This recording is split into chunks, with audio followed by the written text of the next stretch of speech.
Okay, we're back on the 65. Today we're going to wax in the hood to the fenders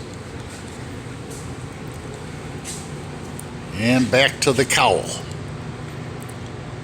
Okay, first off, we made sure our sweep was real nice on the cowl. That's where we got the wax sticky side stuck to. Now here, the cowl to the windshield pillar, I've got 30 thousandths wax in here. You can't really see it. When you dig it out, we're going to have a nice consistent 30 thousandths gap coming right across all this. Earlier this week, we used 30 thousandths wax to create a nice gap, which when we fill it with primer and paint and sealer and clear and everything else, it will get smaller. It will receive a slight radius on the sharp edges, so they're not sharp, so this gap will close up. It'll end up looking like a real nice clean coach joint. So we're getting it set up. I got more wax to put on it. What we used was Freeman sheet wax, cut down into 1/2-inch strips to feed it all in there. We took a Bondo spreader to make sure the wax was nice and tight up against the fender.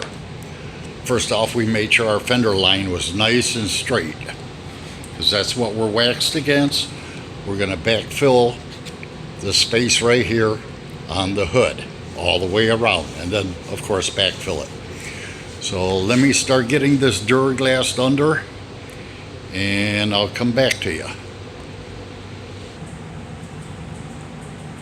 Okay, I've started my backfill. Do a couple sections at a time,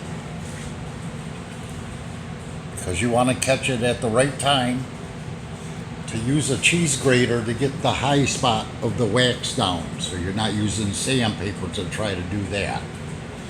So we'll take a little break, let this set up a little bit, cheese grate it down, and then continue right on down the fender lines. See you in a bit.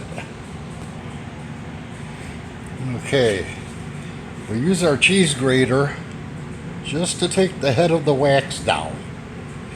Once it's level with the Duraglass, it won't clog up the sandpaper. Nowhere near as bad. And then after we get it to that point, then we'll go to our 6-inch D8 and our Bondo Buster with 40 grit, knock it the rest of the way down, so we can start our Bondo work. Talk to you later. Alright, we have our Duraglass knocked down. I left it ever so slightly high. We don't want to bury it under the Bondo work. So as long as we can see it and do our Bondo work on top of this and still find it, then we're in good shape. So I'm going to start my body work